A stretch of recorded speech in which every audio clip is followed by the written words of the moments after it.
Alright, it's May 10th. This is the second part of 2022's yard tour. This is in uh, May. I'm going to do mangoes today. So this has been a kind of early season, spread out season for mangoes. Mostly been getting Cogshall and Angie. Some have been falling, so I've started picking some. But it's been a little difficult. I've been getting some stem end rot on them, so I guess I've been picking a few too early. But they still taste pretty good. Just cut around the stem end rot, at least for myself. And it ripens like within a week, so it's still pretty good. So let's start with this one first, this is the Angie. I think I planted this. Sorry about the sun. So everything's planted really close together. There's a bunch of Garcinias around this, and I'll do a tour on the Garcinias later. This is one of my mangoes that are kind of out by itself. So next time I plant some trees, I'll plant all the cultivars and plant all the species in the same area, just kind of to make the fertilizing and watering schedule a little bit easier. So this Angie's been fruiting nicely for the last 3 years, I'd say. Has been given a good crop. Unfortunately with the crowded, they don't get that nice of color. The ones next to the sun get a little bit better color, but those ones I can't really show you because they're way up in the tree. So it's been a little bit more difficult to pick this. I mean, in fact, even with the Glen, something that turns red normally, it barely turns color. So I have it hanging over by my neighbor's house. I try to keep them off their lawn, but a few fall down here and there. Animals seem to take them out pretty fast. All right. Yeah, this one, I think I planted this tree in like 2015. My mangoes here were planted, maybe the earliest planting is 2013. And then maybe the latest one I planted was 2019. All right, so moving on, let me try getting a better view of this. I have my Neelam tree right here. It seems like it's an alternate bear, so one year I get a lot of fruit, and the next year I don't get much fruit. Seems like that's the thing with the later seasons. Mangoes, you trim them back and then they don't fruit the next year that well. There's still a little bit of fruit on it here, though. That's fine because I wanted to do some trimming on this tree. It's kind of getting a little bit too close to the house, and so it's growing a little bit everywhere. I have also grafted onto it. This is Himsagar, the USDA Lahore Himsagar, as Alex calls it. So that's on there, and then I have this section, which is this grafted section with this fungus or something on here. This is Honey Kiss, and I think this is one of the reasons why the tree didn't fruit, because a rather large branch either fell in the sun, it fell in the wind, or a raccoon and family, I guess, were just hopping on it or something, and it just cracked and fell down. So, but it's okay. I have kit this year, so that's fine. I have my late season covered, hopefully. All right, so moving this way. This tree was planted as a manalita in, I don't know, I want to say 2015, and it grew really slow. It snapped back when I was trying to train it, and then it grew back. And manalita is not that precocious or that productive, it seems. I like the mango mostly because of, well, the color is nice. It's a nice looking mango, but I mostly like it because of the texture. It just tastes like a mild classic mango with maybe a little bit of Indo-Chinese flavor, but the texture reminds me of like Jello or gummy bears. It's really filled with pectin, and it's pretty unique to me. Grafted on here, I'm basically top working it slowly. So this is Ambika, a late season Indian variety that I've never tried, but I heard it's classic tasting. And I have Smith that I just got from Alex grafted on there. I also have 4026, but I'll probably change the trees around. And then on here for temporarily, at least, is Pickering. So I get production off the Pickering. You can see all these fruits hanging. Right, some might be ready in a few months. Okay, yeah. So I picked a few Manolita yesterday. They're a little bit hard to tell when they're ripe because they'll turn like yellow on the tree for like an hour and then it'll fall down. So you need to get it when the nose is starting to turn a little yellow. But when you look up and you see the sun or the sun rays are shining on the green, it kind of fools you into thinking that they're ripe. Right, and I'll just rotate this way. So that tree that's growing into another mango tree. So this whole area is my mango area. And I've been converted into this. I had different things interplanted between them, and then I slowly transitioned everything just to mangoes, just to make my life a little bit easier. And my little permaculture setup I have here that is now I'm going to start taking down because it really the disease pressure really increases a lot for me. There's other benefits to it, of course, but I'm getting anthracnose on things like the coggshall next to it that are usually really clean. And you know, when I have mangoes planted at a 10-foot spacing, which is already close, plus Mexican sunflower growing in between it, plus you know, lemongrass, plus bananas interplanted and this and that, the air gets really stagnant, and I just get, you know, anthracnose and different diseases on these fruits. So I think with a wider spacing, it probably would have worked fine. But since I'm already doing high density, or extremely high density, it seems to have other costs associated with it. Okay, so this is Tarole. This is one of the newer plantains, I would say. Planted this in 2015, 2014 maybe not actually, maybe 2016, I don't know. But this tree, I would guess just by the size, probably 3 years old.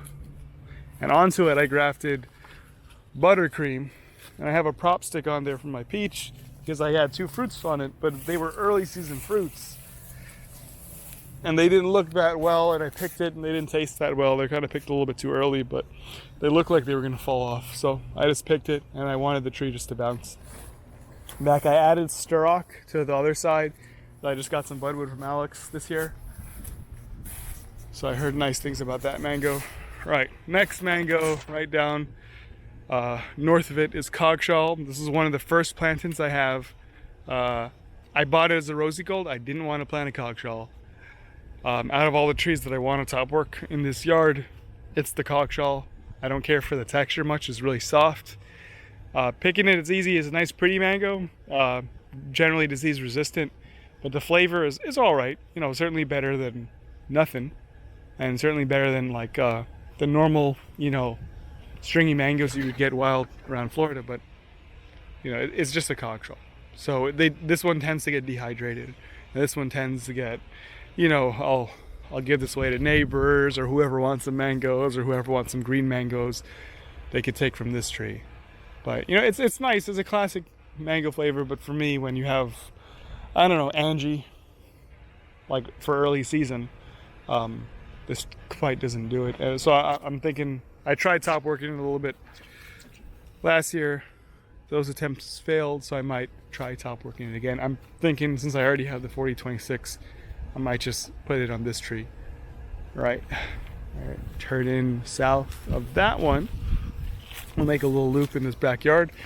We get here in this.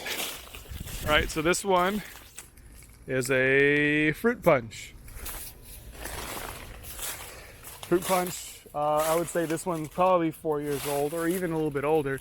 The thing is, I let it fruit, right? So the tree never got to be too big because this has been a pretty precocious fruiting tree for me. So every year I'll get like maybe 20 nice sized fruits, more or less. So it grows pretty slow because of that. I would have, since it was one of my later plantains, I would have, if it was earlier, I would have snipped off the fruits, but I figured since the cog shell and a few other things were fruited, and who knows how much longer I'll be here in this yard at least, then I figured let me just get some fruit out of it. All right, so next on the north side, this is against like my north fence line. This one was a cherry tree, and then I top worked it to these two branches are zinc, and then this branch is an Edgar. So zinc is one of my favorite mangoes, so I definitely had that grafted, top worked it on, and everyone I knew had cherry already, so the cherry tree was planted in 2014, and then I top worked everything and kind of reset it. So there's a few Edgar, there's a lot more zinc on there. All right, I'm moving down from there. Another planting. This is an Edward tree. I planted this probably in 2017, 2018. It's a fast grower. I have a few Edward on there. You know, it's getting shaded out by the other mango trees in the area, and it's good. I mean, it produces. It's an Edward, so you can't really go wrong with that. And it produces well enough. So I like it. I had a few things grafted onto it, but they've been on bottom branches, so they've been dying back. All right, moving on this way. This is my Glen tree, planted around the same time as the Carry 2014. It's kind of tucked in the north corner of the yard, in between the house and the fence, so it never really fruited well. You know, I started trimming it back to give the Edward more space because I'd rather have an Edward. But I have grafted onto it. I have a guava, which fruited last year. This year it doesn't seem to have any fruit. And then kind of on these two branches over here, this one and this one, I have peach cobbler. And there's quite a bit of peach cobbler on there. Turn back around. All right. So this tree was a Lancettia that I planted. Also, I think this one was actually 2013, one of the first plantings. And then I tasted the fruit and immediately top worked the tree to a kit. And then subsequently, I multi-grafted M4 and cotton candy onto it. So the main crop is kit, but I'll still get a few cotton candy and M4.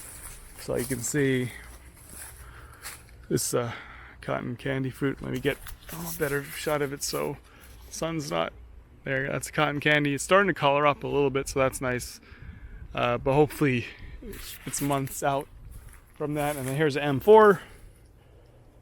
All right, you can see pretty unique shape. We'll probably fatten up in a little bit. Moving down closer to the Manolita, right next to it is a Venus. I really like the Indo-Chinese flavor, and down here it doesn't seem like we have as much bacterial black spot. And Venus, when I tried this, you know, very similar to the zinc, but with a little bit more classic flavor to it. This one I planted 2 years ago. Same deal with the fruit punch. I just decided to let it fruit this year because why not? Everything else is fruiting, and I'm not sure how much longer I'll be in this yard. Okay, so turning back. Okay, and this is one of the last mangoes in the backyard. So this one was a Yijuan. That's from the Walter Zill grafted. I was able to get the fruit. I tasted it, and from speaking to a few different people, you know, the fruit. There's like when the fruit tastes really good and you pick it at the right time and there's no problems with it. Apparently it tastes amazing, but if you don't hit it at that right time and, you know, the perfect conditions, the fruit's sort of average. So I know Walter was going to cut down his tree, and I know some people was interested inside this mango, so I sent some budwood to Alex, so at least he has it, or at least he'll keep it for a little while. We'll see how that does for him. But over here, it's, you know, Yizhang splits and all these things like that. So I decided to get rid of it. So instead, I grafted M4 to it. So, right, so we have M4, or not M4, sorry, E4, that's Sugarloaf. All right, so we got a few fruit on it, not too much. And again, you know, you probably shouldn't have let this thing fruited, but I kind of just, you know, want the fruits out of the yard now, since the rest of the yard is, it's like mature. All right, so moving on, going towards the front yard. All right, so this is one of my more recent plantings, probably in 2019 or 2020. This is an orange sherbet from Zill High Performance. All right, going towards the front yard.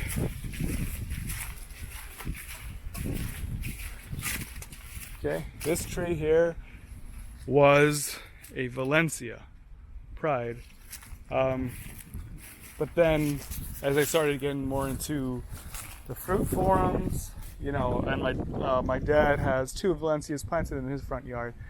I figured, let me top work this. So this is one of the first trees we top worked. And instead, so we put Dupree Saigon. We put lemon zest on here, on this branch, and we'll put peach cobbler on this branch. So right now, peach cobbler has the most fruits on it. And the Dupree is kind of a interesting bear. It doesn't bear too much. This is a peach cobbler. The Dupree is it doesn't bear that much, and they're really hard to find until they get big enough, and then you just start seeing random ones in the tree everywhere. So it always ends up with like 50 or something, even on a bad year. Unfortunately, I made the decision. I decided to put the lemon zest, I guess, on the most shaded part of this, you know, this tree. So when it grew up, it kind of never really produces that well. So I grafted Cookie Monster's Jeff's orange sherbet, I guess, from a seedling. I don't know if it's a clone or just really, really close related. So I'm just gonna make that caveat that it's Jeff's orange sherbet, and that one bared a lot last year. This year, not so much. I probably have maybe 10, 15 fruit on here. The lemon zest gave me nothing last year, and I have maybe 5 fruit on here from the lemon zest. So, considering lemon zest is one of my favorite fruits, that's a bummer, but oh well. All right, 2 more trees to go. Bear with me. Okay, continuing on. This is my Namdok Mai tree, planted right there in the front yard. This one I planted in 2013, and it was not precocious at all. It took me maybe about 5 years to get like an actual crop from it, and then I got that crop for 2 years, and then it kind of just started looking scraggly and diseased, and I never really even liked the fruit. So I began to top work it 2 years ago, and I put, you can see put a maha, right? Put some little gem on there. There's pina colada on here as well that's not fruited this year. There might be a branch or 2 of Namdok on here still somehow, but I gotta cut that down if that's the case. These are the 2 branches of Namdok still remaining. I cut back this one, and I'll top work it to probably white piri. Right, there's this one, Bucks and Spice, right here. Right, so the interesting thing, I've tasted other Bucks and Spice or Black Spice or whatever people call it from Guyana, because my family's from Guyana, and this one, Alex tells me, tastes more like it has that West Indian Bombay kind of flavor to it, whereas all the Bucks and Spice, Black Spice that I've tasted growing up here have been, from various sources, have been all Indo-Chinese flavored, and never got any color too, but they've been, you know, they're roughly the same shape, small mangoes. But it's a pretty nice, intense Indo-Chinese flavor. Here, of course, you know, there's fiber on it, but a little bit. So not too bad. But so I wanted to try this one that's originally from the USDA source. I don't know who brought it over, but I wanted to try it. So so from what I understand now, I guess, so my estimation is that they're two different varieties or two different types, and people just, I guess, Buxton Spice and Black Spice might be two different mangoes. I would assume, just based on that, if this is indeed, you know, from Guyana and hasn't been mislabeled or something. But anyways, it's supposed to be a really good mango, and Alex mentions a lot of good things about it. So I tried, I top worked it, and of course I put a little pickering on there as well, because I'm just trying to graft a bunch of dwarf stuff onto this. All right, last tree. Sorry for the long video. This is probably the biggest tree in my yard now because it's in the front yard, and it is a cac. And originally I planted in 2014 as a 3-gallon kit, and I decided having sort of mangoes in October, big red mangoes in October, in my front yard wasn't a good thing, because I probably never be able to have any of them. So this is grafted a cac onto it, and it's a great, excellent mango. Pretty vigorous, floppy, but productive. And this is the mango that basically, because it hangs in the front yard, this is the mango that kind of gets stolen, unfortunately. But it produces so much. I used to care about that a little bit more. Of course, I still don't want my fruits to be stolen, but at this point the tree is so big that, like, unless it's a active thing of theft, then, like, if it's, you know, someone stealing a few mangoes, that sucks, but I guess it comes to the territory. I have cameras, so that helps. So if it's ever, you know, like someone stripping the whole tree, then as a registered nursery, from what I heard, that could be a felony or something like that. I haven't really looked into it myself, but hopefully that doesn't happen. I give, you know, whoever wants mangoes. It's not like I make sure my neighbors have fruit on it, so it's not like I'm stingy with it. So it doesn't really happen. It doesn't seem like it happens that much. But yeah, this is cac. I think grafted onto it just because there was some confusion, but at some point, I don't think there is anymore. Grafted onto it, I had this branch here was Cat Hoi Loc, also from Vietnam. And then I think this one actually, yeah, look at that, I have ST. So this is ST Maui. Yep. And I got like 2 fruits from it last year. I should probably move this to a different section if I want to keep it, but because it's shaded out by the rest of the tree. And I even have cotton candy grafted on there, which I'm going to take out this year. But this Cat Hoi Loc is a denser fruit than the cac, but the cac I find tastes better. The cac has a similar flavor to Venus. It's Indo-Chinese for sure. Really nice flavor, very forgiving fruit to pick, disease resistant, productive.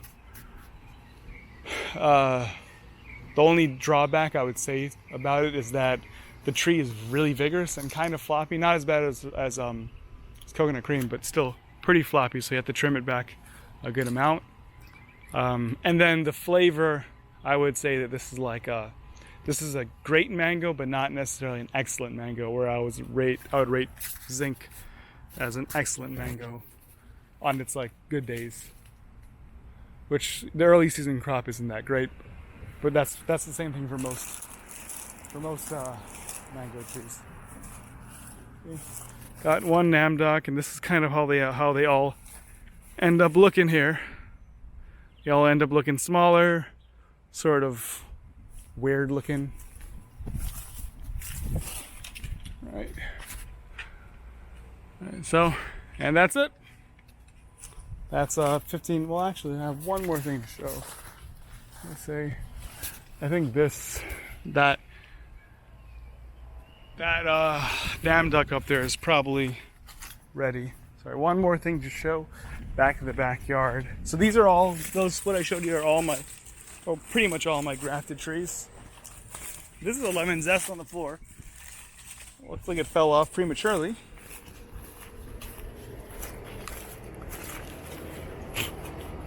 Yep, tastes like lemon zest, but it's not ripe. It just fell off prematurely, it's sour.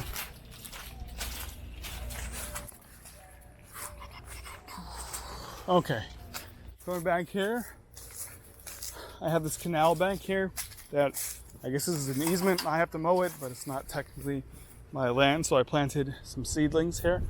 So I'm keeping track of them, keep track of at least the seed parent and the sap smell. So I have a few different things here, some coconuts going on. Right, this is the cocktail tree from the back end, so it's, you know, you can see just with the sun alone, it has a lot, you know, looks a lot nicer. So yeah, I planted these last year and the year before. So 3 foot spacing. I just want to see what fruits, how long it takes to fruit, if the fruit's any good. And if it is, maybe I'll keep it, maybe I'll send a fruit to Squam or to a few other people to see if it tastes good, if they think it's worthwhile. You know, if I get any winners, great. If not, no loss. This one, interesting. It's a seedling from, it says Edward seedling that I got from Alex a while ago, just for rootstock at this point. Planted it here, and then I grafted Z0 onto it, and I grafted Thai Everbearing, which is, you can see it back there. And then I left 2 branches of the original Edward seedling. So we'll see, maybe in 3-4 years, the Edward seedling fruits, and we'll see if it's any good. If not, I'll just cut it off. Ooh, there it goes. So this is gonna be fun. Hopefully I don't get attacked by an alligator. There's a Thai Everbearing fruit here. Small, has a, I like the fruit, has a, I'd want to say Egyptian mango flavor, which is like a cross between Angie / curry flavor mixed with a Nam Dok Mai flavor. Alright, so add this to my list. Yeah, and now that's it. I think also back there at some point I had Aromani or from Indonesia. At least in that condition there, I'm growing it. It tastes all right, but I'm just letting the tree kind of die because I'll let the seedlings take over and see what I get. All right, thanks. Now the video's done.